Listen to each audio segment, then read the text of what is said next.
우리가 함께 은혜 나눌 하나님 말씀은 요한일서 1장 5절에서 10절까지 말씀입니다. 다 찾으셨으면 함께 한 목소리로 합독하도록 하겠습니다. 시작. 우리가 그에게서 듣고 너희에게 전하는 소식은 이것이니 곧 하나님은 빛이시라 그에게는 어둠이 조금도 없으시다는 것이니라. 만일 우리가 하나님과 사귐이 있다 하고 어둠에 행하면 거짓말을 하고 진리를 행하지 아니함이거니와 그가 빛 가운데 계신 것 같이 우리도 빛 가운데 행하면 우리가 서로 사귐이 있고 그 아들 예수의 피가 우리를 모든 죄에서 깨끗하게 하실 것이요 만일 우리가 죄가 없다고 말하면 스스로 속이고 또 진리가 우리 속에 있지 아니할 것이요 만일 우리가 우리 죄를 자백하면 그는 미쁘시고 의로우사 우리 죄를 사하시며 우리를 모든 불의에서 깨끗하게 하실 것이요 만일 우리가 범죄하지 아니하였다 하면 하나님을 거짓말하는 이로 만드는 것이니 또한 그의 말씀이 우리 속에 있지 아니하니라. 아멘. 빛 가운데 행하는 자, 빛 가운데 행하는 자라는 제목으로 함께 하나님의 말씀을 나누도록 하겠습니다. 여러분, 우리가 지난 시간에는요, 사도 요한이 증언하는 복음의 본질을 함께 나누었어요. 사도는 복음의 진리를 추상적으로 전하지를 않았죠. 그는 태초부터 계셨던 생명의 말씀이신 예수 그리스도를 자신이 실제로 들었고 눈으로 보았고 자세히 주목하여 보았고 손으로 만졌노라 하고 증언합니다. 태초부터 계신 생명의 말씀 예수 그리스도를 사도가 왜 이렇게 구체적이고 감각적인 언어로 증언하고 있는지는 그 이유가 분명했어요. 무엇입니까? 태초부터 계신 생명의 말씀 예수 그리스도는 사람의 철학이나 사상이나 어떤 개념이 아니라 아버지와 함께 계시다가 우리 가운데 실제로 오셔서 당신 자신을 나타내신 영원한 생명, 성자 하나님이시기 때문입니다. 그리고 사도는 우리가 보고 들은 나타내신 영원한 생명, 예수 그리스도를 너희에게 전한다라고 하면서 그 전하는 목적 또한 분명히 하셨는데 그 전하는 목적이 무엇이었습니까? 단지 지식적으로 알라고 증언하여 전하고 있는 것이 아니라 너희로 우리와 사귐이 있게 하려는 것이 목적이었죠. 다시 말해서 우리가 보고 들은 나타내신 영원한 생명의 말씀 예수 그리스도의 복음을 너희에게 전하는 것은 그 복음이 우리 즉 사도들과의 연합을 통해 하나님 아버지와 예수 그리스도를 더불어 누리는 사귐으로 초대하는 능력이기 때문이라는 거예요. 자, 그리고 사도는 우리와의 사귐을 통해 하나님 아버지와 그 아들 예수 그리스도를 더불어 누리고자 하는 목적 또한 분명하게 말씀을 해주셨는데 무엇이었습니까? 기쁨이 충만하게 하려 함이라. 그러니까 여러분, 태초부터 계신 생명의 말씀, 나타내신 바 된 영원한 생명, 예수 그리스도를 전하는 것은요, 그분이 행하신 위대한 사역, 십자가 복음을 증거하는 목적은 단지 죄사함의 소식만이 아니라 그 복음이 삼위 하나님과의 사귐을 회복시키는 능력이 되기 때문이고 그 사귐 안에서 누리게 되는 기쁨, 세상이 알 수도 줄 수도 빼앗을 수도 없는 기쁨의 충만함을 주기 때문이라는 거예요. 어떻게 여러분들은 이 복음으로 인하여 사도적 공동체 안에서 하나님 아버지와 아들 예수 그리스도를 더불어 누리고 계십니까? 하나님 아버지와 아들 예수 그리스도를 더불어 누리는 교제, 예배함을 통해 세상이 줄 수 없는 기쁨이 충만하십니까? 오늘도 주 성령께서 선포되는 말씀을 통해 하나님 아버지와 그 아들 예수 그리스도와 더불어 누림에서 오는 기쁨이 충만케 하시기를 소원합니다. 여러분, 나타내신 영원한 생명, 복음을 증언하여 전할 때 이 복음을 믿음으로 받아 영원한 생명 예수 그리스도를 영접하게 되었다면, 그래서 그 생명의 사귐이 정말 내 안에 실제로 이루어졌다면 그 사귐은 반드시 무엇으로 나타나게 되죠? 무엇으로 나타나게 됩니까? 삶의 열매로 나타나게 되죠. 삶의 열매로 드러나게 돼요. 자, 그렇다면 이제 우리가 반드시 확인해야 되는 것이 있는데 그게 뭐냐? 과연 누가 참으로 하나님과 그 아들 예수 그리스도와 사귀는 사람인가? 무엇이 참된 사귐을 가로막고 무엇이 사귐을 회복시키는가? 이것입니다.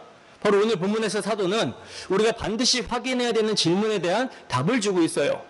그런데 놀랍게도 사도는요, 그 해답을 우리가 누구냐, 우리가 무엇을 했느냐에서 시작하지 않고 하나님이 누구신가에서부터 시작합니다. 왜냐? 복음의 본질은 언제나 하나님이 누구신가에서부터 시작되기 때문이라는 거예요.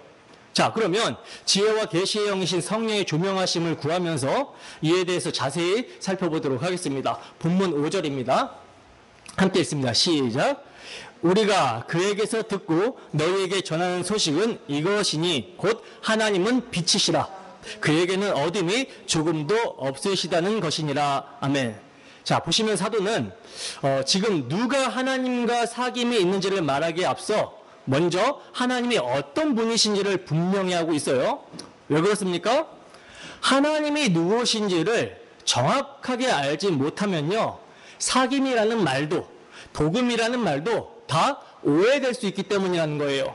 그래서 사도는 하나님이 어떤 분이신지를 전해주시는데, 자, 그런데요, 지금 전해주려고 하는 하나님에 대해서 우리가 그에게서 듣고 너희에게 전하는 소식이다 라고 말씀을 하고 있죠.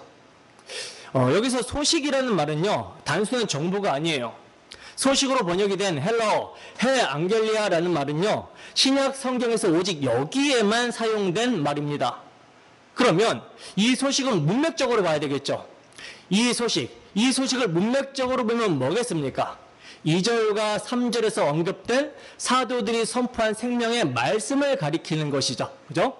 사도는 이 소식에 대해서 그에게서 듣고라고 표현함으로써 생명의 말씀이 역사적인 예수의 삶과 가르침 가운데 들려진 복음임을 강조하고 있는 거예요. 그러니까 이 소식이 인간들이 만들어낸 어떤 철학이나 이론이나 사상이 아니라 나타내신 영원한 생명, 예수님께 사도 자신이 실제로 들은 것, 사도의 권위로 받은 계시의 내용을 너희에게 전하고 있는 거예요. 자, 그러면 그 내용이 여러분 무엇입니까? 사도가 들은 어떤 내용을 전하고 있죠? 하나님은 빛이시라 말씀합니다. 하나님은 빛이시라. 여러분, 여기서 빛은요, 눈에 보이는 햇빛이나 형이상학적인 개념이 아니에요. 성경에서의 빛은 단순한 상징이 아니라 하나님을 나타내는 표현으로 하나님의 본질적인 속성, 곧 완전한 거룩, 완전한 의로움, 완전한 정결함을 말하는 거예요. 하나님의 절대적인 순결성과 공의, 그리고 죄와 타협하지 않으시는 이러한 속성을 강조하는 표현입니다. 시편 27편 1절 말씀 보겠습니다. 함께 읽습니다. 시작. 여호와는 나의 빛이요 나의 구원이시니 내가 누구를 두려워하리요. 여호와는 내 생명의 능력이시니 내가 누구를 무서워하리요. 아멘. 자, 보시다시피 시편 기자는요, 여호와 하나님을 무엇으로 표현하죠? 나의 빛이다라고 표현을 하고 있죠. 나의 빛으로 표현을 하고 있어요. 그리고 또 요한복음에서 사도는 태초에 하나님과 함께 계신 말씀, 곧 성자 하나님이 생명이며 사람들의 빛이라고 표현을 하고 있습니다. 요한복음 1장 4절에서 5절 말씀입니다. 함께 했습니다. 시작. 그 안에 생명이 있었으니 이 생명은 사람들의 빛이라. 빛이 어둠의 빛이 돼 어둠이 깨닫지 못하더라. 아멘. 보세요. 그 안에, 즉 예수님 안에 뭐가 있는데? 생명이 있는데 이 생명이 사람들의 빛이다라고 합니다. 즉 태초부터 계신 영원한 생명의 말씀, 예수님이 사람들의 빛이라고 요한사도는 증거하고 있는 거예요. 그리고 요한복음 8장 12절에서 예수님은 직접 이렇게 말씀하십니다. 나는 세상의 빛이니 나를 따르는 자는 어둠에 다니지 아니하고 생명의 빛을 얻으리라. 그러니까 여러분, 빛은요 진리이고요, 빛은요 생명이며, 빛은요 하나님 자신이라는 거예요. 사도는 계속해서 이 빛이신 하나님 안에는 어둠이 조금도 없으시다라고 증언합니다.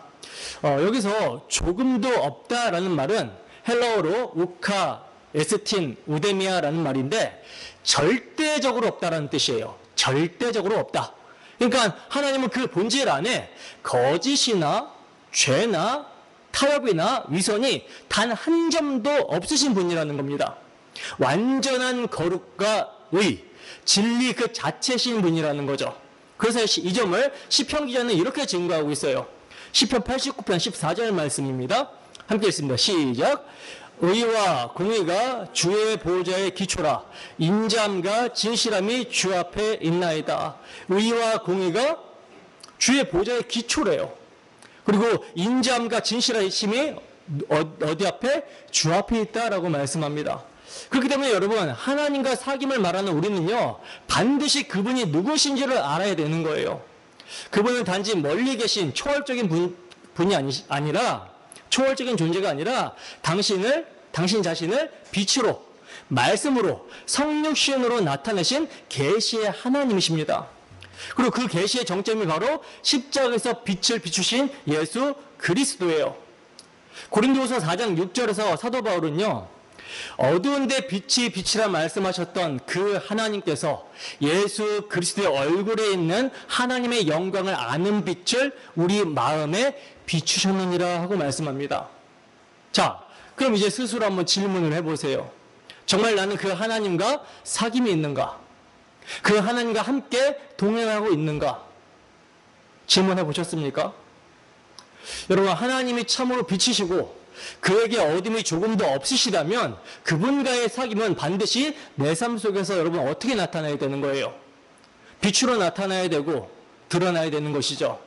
그냥 단순히 기도하고 말씀 보고 교회 출석하는 종교적 습관이 아니라 참으로 내 안에 있는 탐욕과 위선, 음란과 교만, 숨어있는 어둠의 찌꺼기들이 성령의 빛 앞에서 낱낱이 드러나고 부서져야 된다라는 말씀입니다.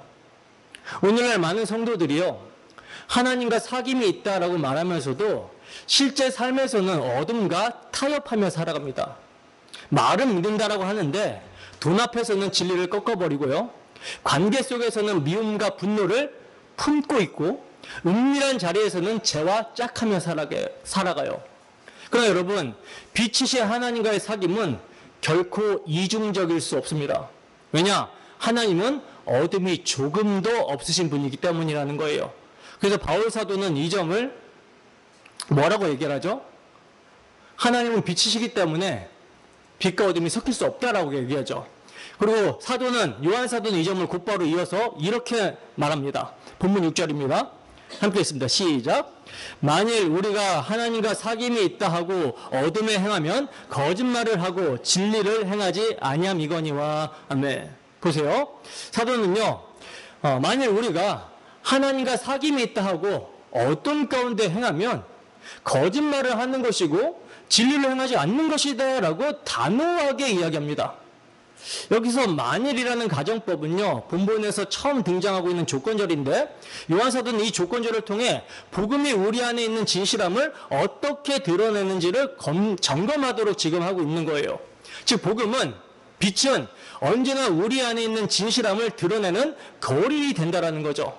따라서 스스로 하나님과 사귐이 있다라고 말하면서도 실제 삶이 어둠 가운데 있다면 그것은 거짓말하는 것이고 진리를 행하지 않는 거라는 것입니다. 여러분, 앞에서 우리는 하나님은 빛이시며 그에게는 어둠이 조금도 없으시다라는 말씀을 들었어요. 근데 그런 하나님과 사귄다고 하면서 어둠 가운데 살아간다? 이것처럼 모순인 것은 없는 것이죠. 성경은요, 빛과 어둠이 결코 함께 있을 수 없다라고 말씀합니다. 고린도후서 6장 14절 말씀 함께 있습니다. 시작. 너희는 믿지 않는 자와 멍에를 함께 매지 말라. 의와 불법이 어찌 함께하며 빛과 어둠이 어찌 사귀며. 아멘. 여러분, 이 말씀은 바울 사도가 믿지 않는 자와 멍에를 함께 매지 말라고 명령을 하면서 그 이유를 5개의 쌍을 통해서 설명하시는 가운데 말씀해 주시는 것 중에 하나거든요. 빛과 어둠이 어찌 사귀며. 여기서 빛은 하나님의 진리, 그리고 의와 거룩함의 영역을 가리키는 것이고요. 어둠은 죄와 불신앙, 우상 숭배, 사탄의 영향권을 의미합니다. 바울 사도는 이 둘이 본질적으로 함께할 수 없음을 강조하고 있는 거예요. 마찬가지로 오늘 본문에서 요한 사도도요, 하나님은 빛이시며 어둠이 조금도 없으시기 때문에 그와의 사귐은 빛 가운데 행하는 삶으로 나타나야 된다라고 하는 것입니다. 빛이신 하나님과 사귐에 있다라고 하면서 어둠 가운데 행한다라는 것은 있을 수 없는 일이며 이것은 거짓말을 하는 것이고 진리를 행하지 않는 거라는 거예요. 자, 그렇다면 어둠 가운데 행한다라는 것은 무엇인가? 여러분, 여기서 말하는 어둠은요, 단순히 도덕적 실수나 일시적 연약함을 말하는 것이 아니에요. 여기서의 어둠은 유일하게 죄인을 구원하는 능력인 복음의 빛을 거절하고 예수 그리스도의 십자가와 부활의 능력을 부정하며 여전히 자신이 옳다고 주장하는 상태를 말하는 겁니다. 여전히 자기가 주체가 되어 살아가고 있는 상태를 말하는 거예요. 자기의 죄를 대수롭지 않게 여기고 하나님 앞에서 회개하지 않는 그런 교만한 심령의 상태를 말씀하고 있다는 거죠. 당시 영지주의자들이 그랬어요. 우리는 영적으로 깨끗해. 육체가 죄를 지을 뿐이지 우리 영은 하나님과 연결돼 있어. 그러나 성경은 단호히 말합니다. 만일 우리가 그렇게 말하면서 어둠에 행하면 거짓말하는 자요 진리를 행하지 않는 자다. 여러분, 오늘날에도 이런 잘못된 사귐의 환상 속에 사는 사람들이 얼마나 많습니까?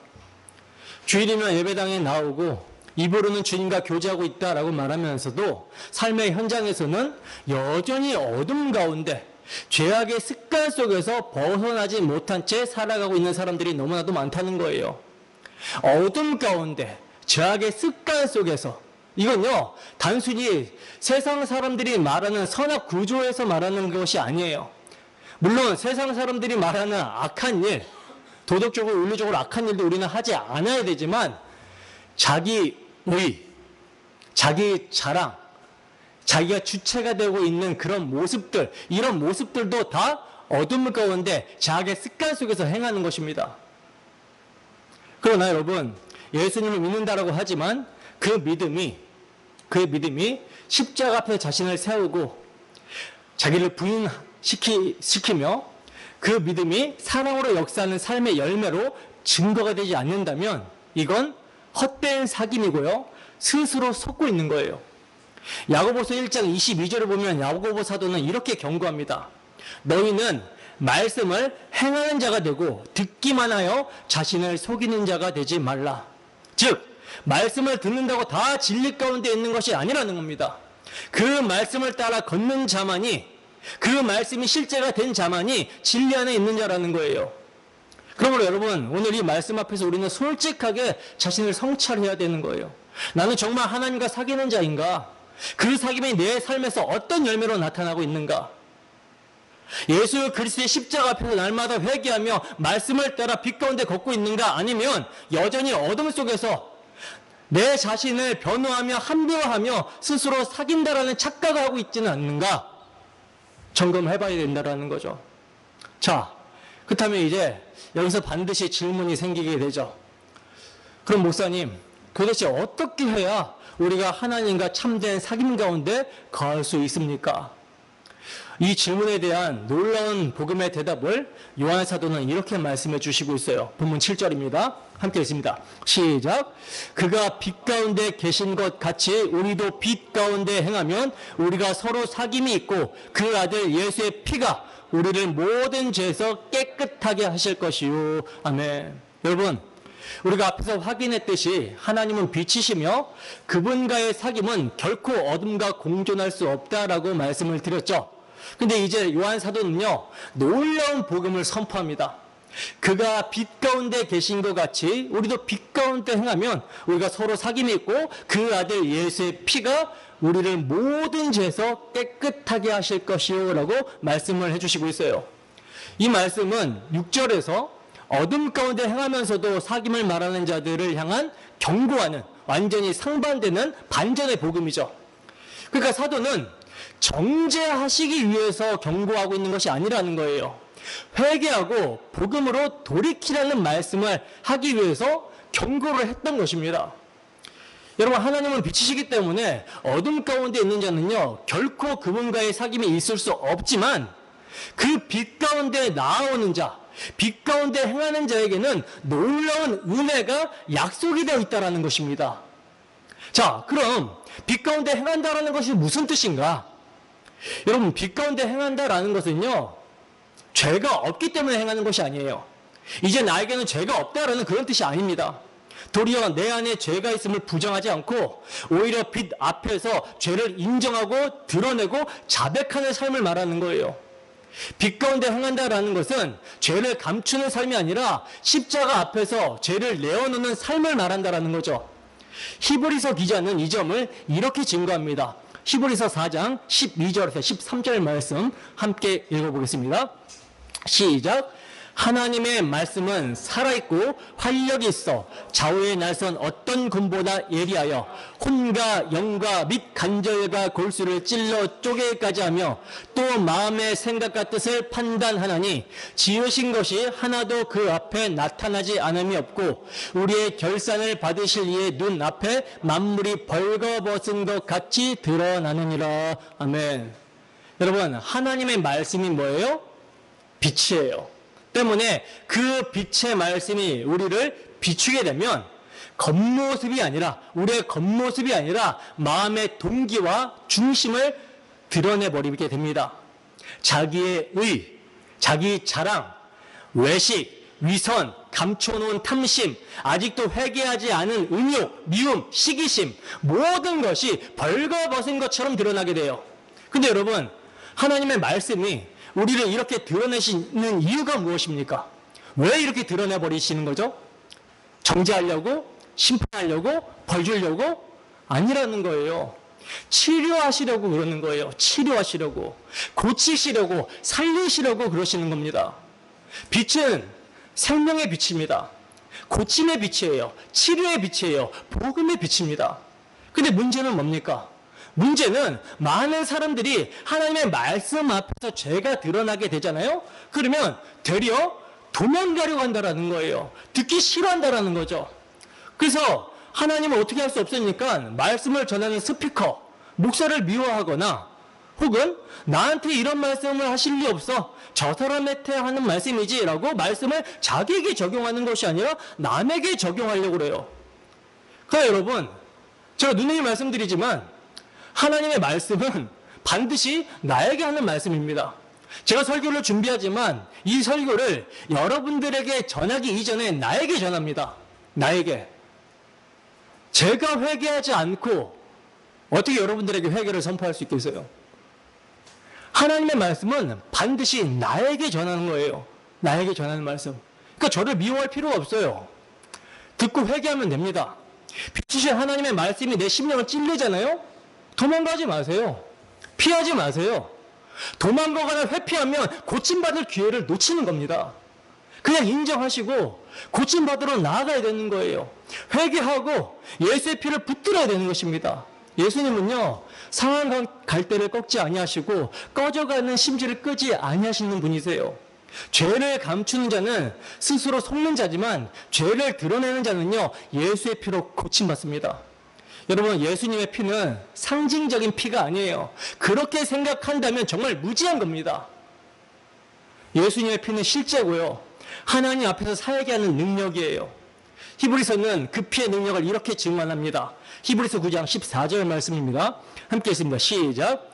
하물며 영원하신 성령으로 말미암아 흠없는 자기를 하나님께 드린 그리스도의 피가 어찌 너희 양심을 죽은 현실에서 깨끗하게 하고 살아계신 하나님을 섬기게 하지 못하겠느냐.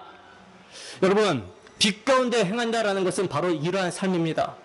자기 죄를 십자가 앞에 들고 나와 정죄가 아니라 자비를, 거절이 아니라 사귐을 경험하는 삶, 그 삶을 통해 우리는 예수의 피로 정결함을 얻고 하나님과의 사귐을 누리며 교회 공동체 안에서 서로 사랑의 사귐을 이루게 되는 거예요. 그러므로 여러분, 우리는 지금 진짜 점검해야 될 것은 이것입니다. 나는 말씀 앞에 정직한가? 나는 하나님의 빛 앞에 내 삶을 드러내고 있는가? 내가 받은 이 복음의 빛을 외면하거나 외식하고 있지는 않는가? 여러분, 이제 빛 앞에 나오시고 빛 가운데 행하세요. 그리고 예수의 피를 힘입으시기 바랍니다. 그 피만이 우리를 모든 죄에서 깨끗하게 하고요, 그 피만이 교회를 교회되게 하며 우리의 사귐을 참되게 사귐되게 해요. 죄인을 다시 하나님 앞에 세우는 능력이 됩니다. 그래서 요한 사도는 우리가 빛 가운데 나와 빛 가운데로 행하면 그 아들 예수의 피가 우리를 모든 죄에서 깨끗하게 하실 것이요 라고 증언하고 있는 거예요. 여기서 깨끗하게 한다라는 말은요, 단지 죄의 용서를 넘어서 죄로 인한 더러움, 죄로 인해 뒤틀린 우리의 본성까지 정결케 하시는 능력을 말하는 거거든요. 그러니까 이건 단지 죄의 사면일 뿐만이 아니라 변화이며 성화입니다. 변화이며 성화. 그리고 여러분, 이 삶은 개인적인 것이 아니라 철저히 공동체적인 거예요. 지금 보면 사도는 우리가 서로 사귐이 있고 라고 말씀하고 있죠. 우리가 서로 사귐이 있고. 그러니까 빛 가운데 행한다라는 것은요, 혼자 은밀히 살아가는 경건한 척하는 삶이 아니라 성도들과의 교제 안에서 자기 죄를 감추지 않고 함께 주의 피를 의지하며 걸어가는 삶이라는 것입니다. 그러므로 교회는 어떤 곳입니까? 죄 없는 사람들만 모인 곳이 아니라는 거예요. 겉으로 의로운 척하는 사람들끼리 외식하는 장소가 아니라는 겁니다. 교회는요, 죄를 감추지 않고 드러낼 줄 아는 사람들, 그리고 그 죄를 예수의 피 아래에서 다루는 사람들, 이런 사람들이 사귐을 이루는 거룩한 공동체입니다. 그 사귐 안에서는요, 정죄와 비교, 비난과 조롱이 아니라 회개와 자백, 그리고 중보의 기도가 살아있어야 되는 거예요. 야고보 사도는 이 점을 이렇게 말씀합니다. 야고보서 5장 15절에서 16절까지 말씀입니다. 함께 읽습니다. 시작. 믿음의 기도는 병든 자를 구원하리니 주께서 그를 일으키시리라. 혹시 죄를 범하였을지라도 사하심을 받으리라. 그러므로 너희 죄를 서로 고백하며 병 낫기를 위하여 서로 기도하라. 의인의 강구는 역사하는 힘이 큼이니라. 아멘. 여러분, 여기서 야고보 사도가 말하는 병은요, 단지 육체의 병만을 말하는 것이 아니에요. 죄로 인한 영혼의 병, 관계의 병, 교회 공동체 안에서 감춰진 상처와 무너짐의 사귐, 이 모든 병든 영역들을 포함하는 말씀입니다. 믿음의 기도는 그 병든 자를 구원하고요, 죄로 눌린 자를 일으켜 세우고 혹시 범죄하였을지라도 사함을 받게 하신다라고 사도는 증거하고 있어요. 그렇다면 어떻게 그 회복이 일어나게 됩니까? 그러므로 너희 죄를 서로 어떻게 하라? 고백하며 병 낫기를 위하여 서로 기도하라. 무엇이 여러분 먼저예요? 죄의 고백이 먼저예요. 죄의 고백. 서로 고백하며 감추지 않는 정직한 드러냄, 이게 먼저입니다. 그리고 그 고백 위에 의인의 기도가 역사하는 힘, 크다고 말씀하셨잖아요. 간구하는 힘이 크다. 역사가 크다라고 하셨잖아요. 어떻게 의인됐어요, 우리가? 예수의 피로 의인됐죠. 그래서 이 자백, 이 고백 위에, 서로 죄를 고백하는 그 고백 위에 예수의 피를 믿어 의인된 자들이 그 피를 의지하여 기도할 때 하나님의 회복의 역사가 실제로 임한다라는 것입니다. 그게 바로 예수의 피가 공동체 안에서 실제로 역사하는 방식이에요. 여러분, 사귐은 죄를 숨기는 것으로 망가지게 되고요, 죄를 고백하게 됨으로 회복됩니다. 십자가에서 사귐이 다시 살아나게 되는 거예요. 우리가 여기서 주목할 것은 이 모든 것이 빛 가운데 행할 때 주어진다는 거죠. 빛 가운데 행할 때. 빛 가운데 행할 때 사귐이 있고 예수의 피가 역사하고 죄가 정결케 되는 것입니다. 우리 주님께서는 악을 행하는 자마다 빛을 미워하여 빛으로 오지 아니하나니 이는 그 행위가 드러날까 함이요 라고 말씀하셨어요. 즉 빛을 피해 숨는 자는 빛을 미워하는 자이고요, 아직 죄 가운데 있는 자라는 것입니다. 그러나 빛 가운데 나아가는 자는 진리를 사랑하는 자이며 진리를 따르는 자라는 거예요. 바로 그 진리 안에서 우리는 죄를 자백하고 정결함을 얻고 주 예수의 피로 살아나게 되는 것입니다. 근데 참으로 안타까운 사실은 오늘날 교회 안에서 여전히 많은 이들이 사귐을 말하면서도 실제로는 자기 죄를 철저히 숨긴 채 남의 죄만을 보고 판단하고 상처받고 공동체를 분열시키며 살아갑니다. 그러나 여러분, 그런 사귐은 진짜가 아니에요. 그건 거짓이며 자기 기만이며 복음과 무관한 외식일 뿐입니다. 교회 공동체는요, 여러분, 친목도모 장소가 아니에요. 진리로 교제하는 장소입니다. 진짜 복음은 예수의 피에 근거한 사귐을 낳습니다. 그리고 이 사귐은 반드시 빛 가운데에서만 가능하다라는 거예요. 그렇다면 어떻게 그 빛 가운데 걸어갈 수 있습니까? 사도는 다시 만일이라고 하는 조건문을 꺼내며 빛 가운데 행하는 삶, 예수의 피를 의지하는 삶, 그리고 자기 죄를 감추지 않는 자만이 진리 가운데 살 수 있다라는 것을 더욱더 깊이 설명해 주시는데 본문 8절입니다. 함께 읽습니다. 시작! 만일 우리가 죄가 없다고 말하면 스스로 속이고 또 진리가 우리 속에 있지 아니할 것이요. 아멘.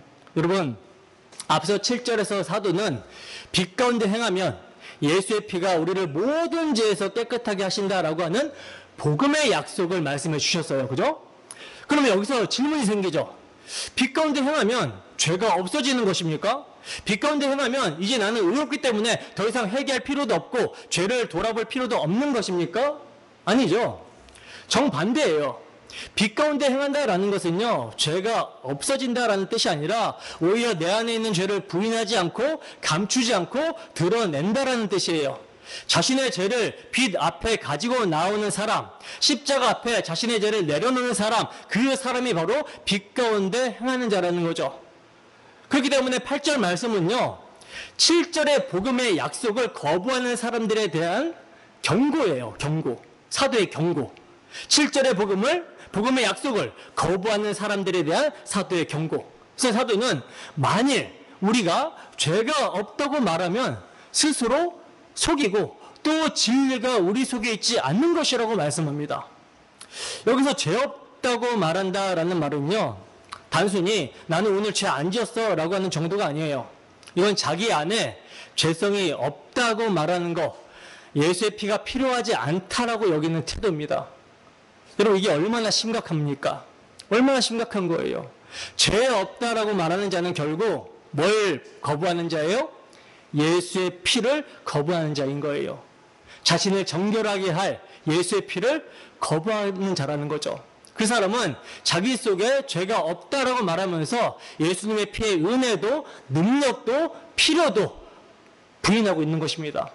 그래서 사도는 단호하게 말하고 있는 거죠. 그는 스스로를 속이고 있는 것이며 진리가 없는 자인 것이다. 여기서 진리는 누굴 가리키는 거겠습니까? 내가 곧 길이요 진리요 생명이라고 말씀하신 예수 그리스도 자신을 말씀하고 계시는 거죠. 즉 진리가 없는 자는요, 예수님이 계시지 않다라는 거예요. 자신의 죄를 모르고 죄 없다 말하는 사람은 예수님 없이 종교 행위를 하고 있는 것이고요, 예수님 없이 예배드리고 있는 것이고요, 예수님 없이 성경을 해석하고 있는 겁니다.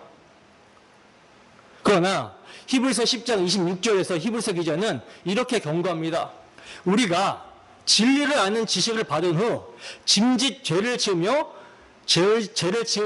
다시 속지 않은 제사가 없고, 즉 진리를 안다라고 하면서, 복음을 안다라고 하면서 그 진리 되시는 예수 그리스도의 피, 십자가 복음을 외면하면 그 사람에게는 남아있는 구원이 없다라는 무서운 경고입니다. 여러분, 죄를 부인하는 신앙은 거짓이에요. 죄를 인정하지 않는 경고는 위선입니다. 복음은 스스로 죄 없다고 말하는 자를 정당하지 않아요. 복음은 나는 죄 없다고 말하는 자가 아니라 나는 죄인입니다라는 자백을 하고 예수의 대속의 피만을 의지하는 자를 향해 하나님께서 너는 죄 없다라고 선언하시는 이 은혜라는 거죠.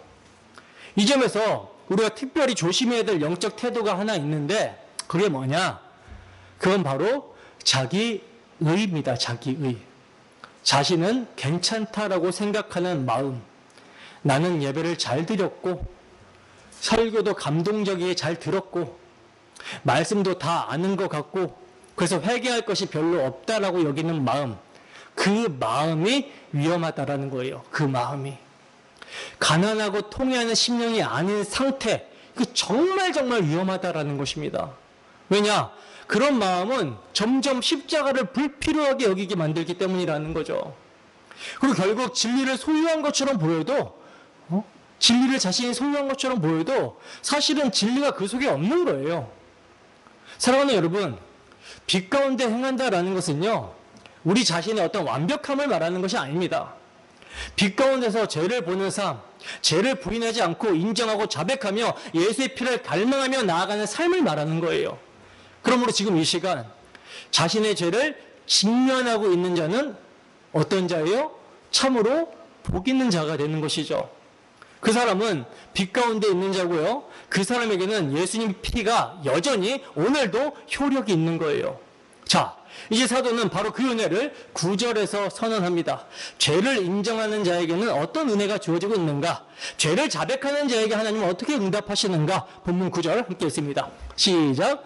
만일 우리가 우리 죄를 자백하면 그는 미쁘시고 의로우사 우리 죄를 사하시며 우리를 모든 불의에서 깨끗하게 하실 것이요. 아멘.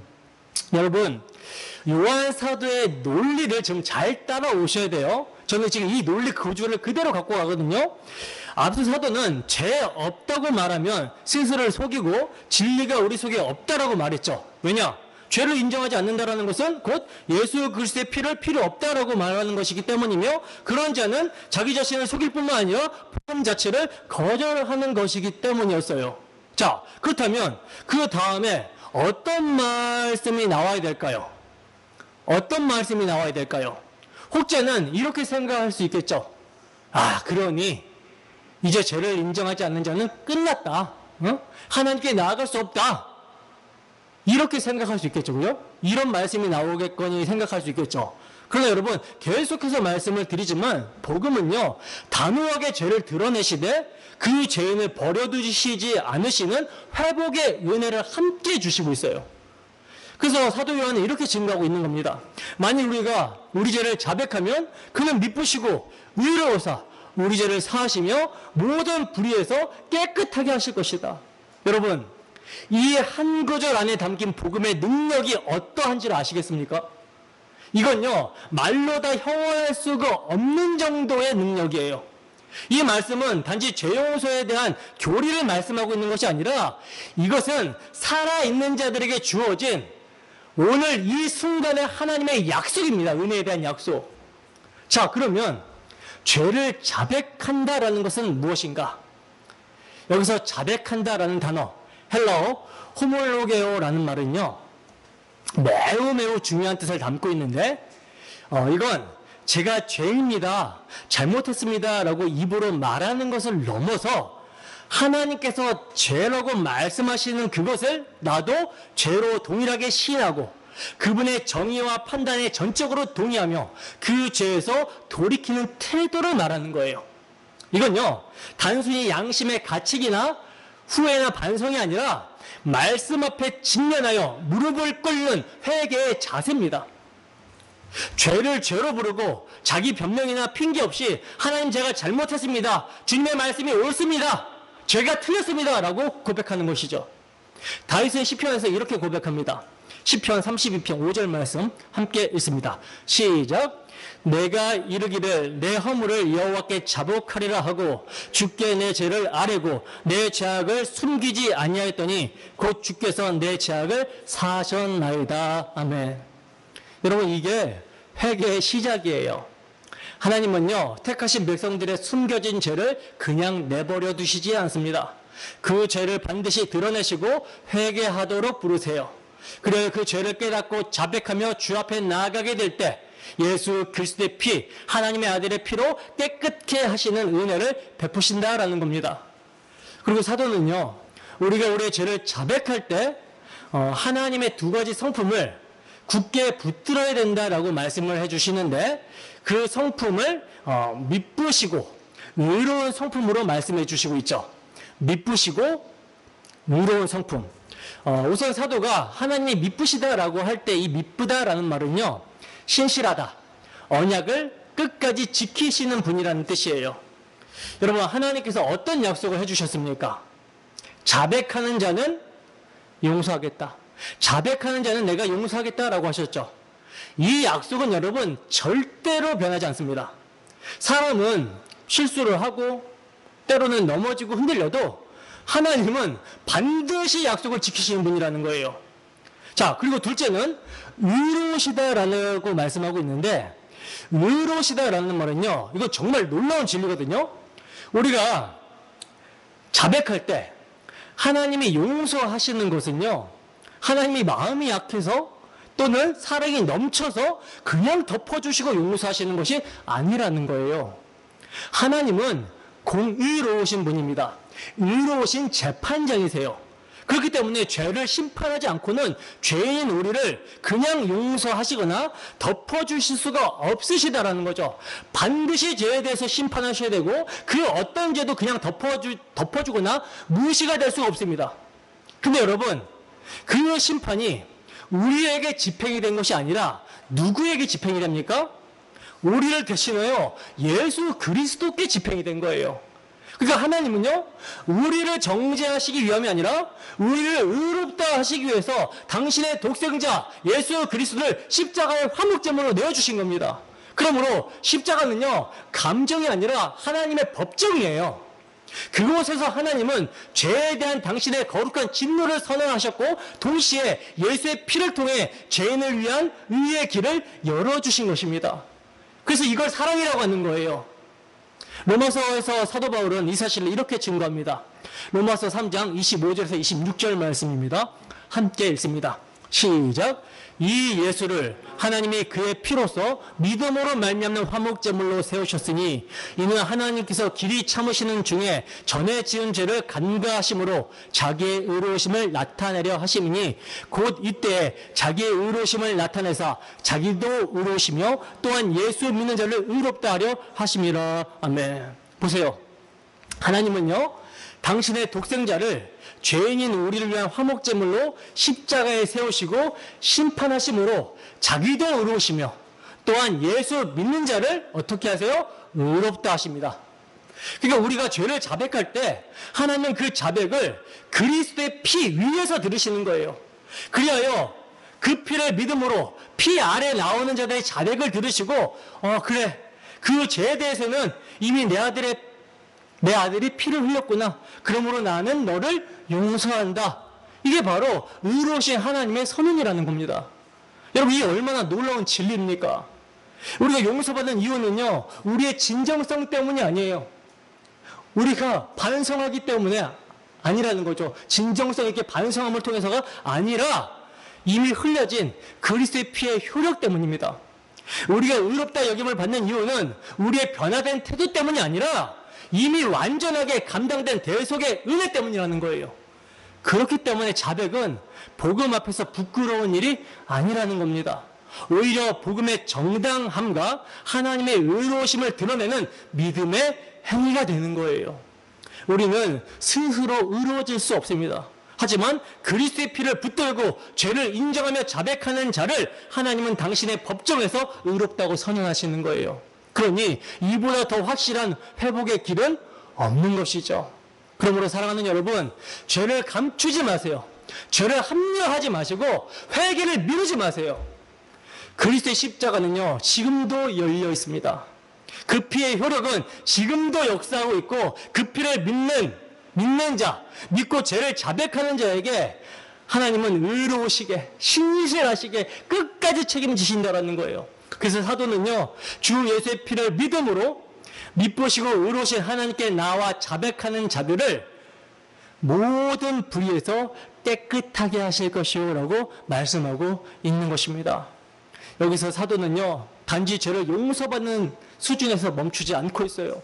모든 불의에서 깨끗하게 하신다라고 말합니다. 여러분, 이것은 단지 죄의 결과만을 씻어내 주신다라는 말이 아니에요. 죄를 낳게 만드는 뿌리, 즉 내면의 왜곡된 본성과 습관, 하나님보다 나를 높이려는 교만과 자만, 그 모든 불의에서 예수 그리스도의 피가 능력으로 역사하여 정결케 하신다라는 겁니다. 예수님의 피는요, 죄 용서에 그치지 않습니다. 우리의 삶을 바꾸고 정결하게 하고 거룩한 성도로 세우시는 능력 그 자체라는 거예요. 그래서 지혜자는 이렇게 말합니다. 잠언 28장 13절 말씀입니다. 함께 읽습니다. 시작. 자기의 죄를 숨기는 자는 형통하지 못하나 죄를 자복하고 버리는 자는 불쌍히 여김을 받으리라. 아멘. 여러분, 이 말씀을 반드시 기억하세요. 죄를 숨기면 복음의 문이 닫힙니다. 하지만 자백하면 복음의 강물이 흘러 들어온다라는 거예요. 그러므로 여러분, 지금 하나님께서 우리에게 원하시는 것은요, 완벽한 삶을 살아내는 것이 아니라 진실한 자백입니다. 그러니 자신은 그리스도의 피가 필요 없는 것처럼, 아무 문제 없는 것처럼 그만 외식하시고 위선 그만 떠시고 말씀이 비치는 대로 여러분 자신을 주 앞에 드러내시길 바랍니다. 성경은 보라 지금은 은혜 받을 만한 때요, 보라 지금은 구원의 날이라고 하십니다. 그러나 이 기회가 언제나 계속된다라고 착각하고 나중으로 미루면서 완악한 마음을 가져서는 안 된다라는 거예요. 항상 성경은요, 회개는 오늘이라고 합니다. 항상 회개의 기회는 오늘이에요. 오늘이라 일컫는 날 동안 이 날을 허락해 주셨을 때 돌이켜야 되는 거예요. 왜냐? 내일이 우리에게 있다라고 장담할 수 없기 때문에. 그래서 오늘입니다. 오늘 지금 우리 주 하나님은 아들의 십자가를 통해 우리를 정죄가 아니라 용서하실 준비가 되어 있다는 거죠. 침묵하지 말고 드러내세요. 복음은 죄인을 정죄하기 위해 주어진 말씀이 아니에요. 그렇다고 해서 죄를 방치하거나 무시하는 것도 아닙니다. 복음은 죄를 정직하게 드러내되 그 죄를 예수 그리스도의 피로 덮고 가리우고 깨끗하고 정결하게 씻어주기 위해 주신 하나님의 나타나신 은혜입니다. 나타나신 은혜. 그러니까 복음은 죄를 감추는 것이 아니라 하나님께 드러내어 사함받게 하는 은혜의 진리라는 거예요. 그러니 자백 없는 신앙은 이건 어떤 신앙이에요? 고백 없는 신앙, 자백 없는 신앙은 이건 뭐예요? 이거는 복음과 아무 상관없는 신앙이 되겠죠. 죄를 인정하지 않고도 하나님과의 관계가 괜찮다라고 여기는 신앙, 이건 자기 기만일 뿐만 아니라 하나님을 거짓말하는 자로 만드는 죄를 범하게 됩니다. 그래서 사도 요한은 여기서 한 걸음 더 나아가 이렇게 단언하고 있는 거예요. 마지막으로 본문 10절입니다. 함께 읽습니다. 시작. 만일 우리가 범죄하지 아니하였다 하면 하나님을 거짓말하는 이로 만드는 것이니 또한 그의 말씀이 우리 속에 있지 아니하니라. 아멘. 보세요. 앞서 8절에서 사도는 죄 없다라고 말하면 스스로 속이는 자라고 했었죠. 그죠? 그러나 지금은 한 걸음 더 나아가서 뭐라고 해요? 만일 우리가 범죄하지 않았다라고 하면 하나님을 거짓말하는 자로 만든다라고 선언하고 있어요. 이건 단순한 신앙 착오가 아니라 복음에 대한 정면적인 부정입니다. 여러분, 우리가 죄 없다라고 말하는 순간, 범죄하지 않았다라고 여기는 순간 무슨 일이 일어나는지 아세요? 그것은 하나님께서 너는 죄이다 라고 말씀하신 그 진리의 선언에 아닌데요, 아닙니다 라고 반박하는 것이 되고 마는 거예요. 그러나 여러분, 누가 옳습니까? 누가 옳아요? 내가 옳습니까? 하나님이 옳습니까? 성경은 하나님은 사람이 아니시니 거짓말을 하지 않으시며 인생이 아니시니 후회가 없으시도다라고 증거합니다. 즉 하나님의 말씀은 언제나 진실이며 하나님은 결코 거짓말하지 않으시는 분이라는 거예요. 이 점을 히브리서 기자도 하나님은 결코 거짓으로 약속하시도 거짓으로 맹세하지도 않는 이 두 가지 사실로 말미암아 하나님께 피난처를 찾고 구하는 우리에게 위로와 소망을 주신다라고 증거를 하고 있어요. 그런데 인간이 스스로 죄 없다라고 말하면 어떻게 되는 거겠습니까? 이건요, 죄를 인정하지 않는 것은요, 단순히 진리를 거절하는 것 정도가 아니라 이건 진리 자체신 하나님을 거짓말하는 분으로 만드는 정말 무서운 불경건이 되는 거예요. 자, 그리고 이에 덧붙여서 사도는 이렇게 말씀하시죠. 또한 그의 말씀이 우리 속에 있지 아니하니라. 정말 무서운 말씀이죠. 여러분, 하나님의 말씀이 없는 사람, 그 사람은 어떤 사람인 거예요? 복음을 받아들이는 사람이 아니죠. 다시 말해서 거듭난 사람이 아니에요. 왜냐? 거듭난 사람은 그 마음에 뭐가 있어요? 말씀이 있어요. 근데 거듭나지 못했기 때문에 말씀이 없는 것이고, 말씀이 없기 때문에 복음을 받아들인 사람이 아니라고 하는 겁니다. 복음은 자기 백성을 그들의 죄에서 구원하시기 위해 이 세상에 대속제물이 되시기 위해 오셨다라는 선언이에요. 바울 사도는 이 감격을 이렇게 표현합니다.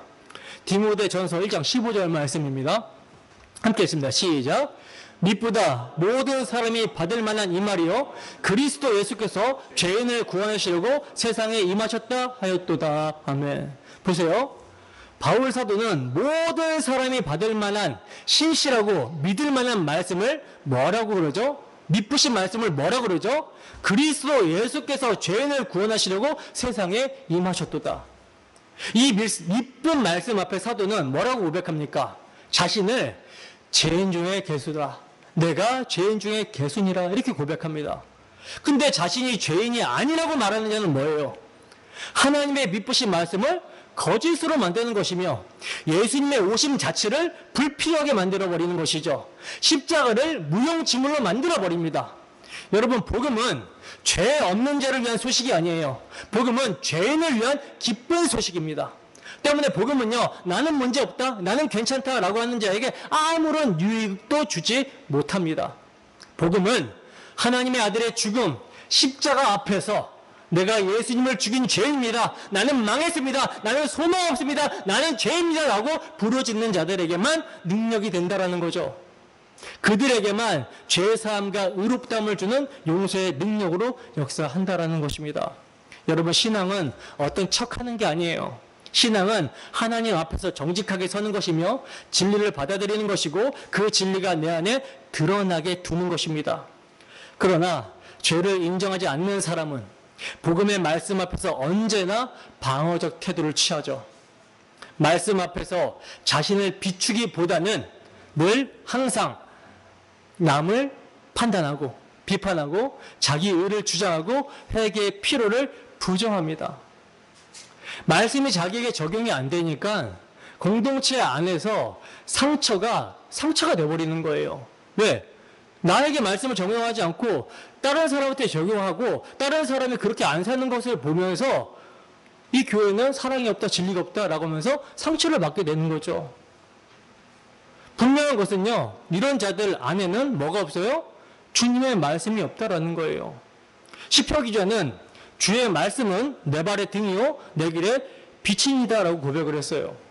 이 말씀은 말씀이 있는 자는 빛 가운데 행한다는 것이고 말씀이 있는 자는 자기 죄를 본다는 것이며 말씀이 있는 자는 예수의 피를 붙든다라는 거죠. 그렇기 때문에 그에게서 나오게 되는 것이 무엇이겠습니까? 설사 형제의 허물과 부족함을 보더라도 긍휼히 여기고 덮을 수 있는 거죠. 왜? 나도 그런 죄인이니까. 사랑은 허다한 죄를 덮는다라고 하잖아요. 교회는요, 여러분, 죄 없는 사람들이 모인 것이 아니에요. 죄를 인정할 줄 아는 사람들, 그리고 그 죄를 예수의 피로 다루는 사람들이 모인 것입니다. 복음은 죄인을 위한 초대이며 죄인을 향한 하나님의 사랑이고 죄인을 덮고 씻고 회복시키시는 하나님의 은혜예요. 여러분, 그 복음이 지금도 우리를 부르고 있습니다. 빛 가운데로 나오라고, 감추지 말라고, 드러내라고, 주 예수의 피로 씻김을 받고 깨끗함과 정결함을 받으라고 지금도 초대하고 있어요. 여러분, 지금 어디 계십니까? 빛 가운데 계십니까? 아니면 어둠 속에 있으면서도 스스로 괜찮다라고 말하고 계십니까? 빛 가운데로 나오세요. 숨기지 마시고 자백하세요. 그리고 예수 그리스도의 보혈, 우리를 사랑하신 하나님의 사랑, 그 피를 붙이시기 바랍니다. 그러면 하나님은 미쁘시고 의로우사 그 피로 여러분들을 용서하시고 여러분을 모든 불의에서 깨끗하게 하실 것입니다. 이 놀라운 진리와 은혜가 우리 디아스포라 교회 모든 지체들의 삶에 충만히 임하기를 주님의 이름으로 축원합니다. 기도하겠습니다.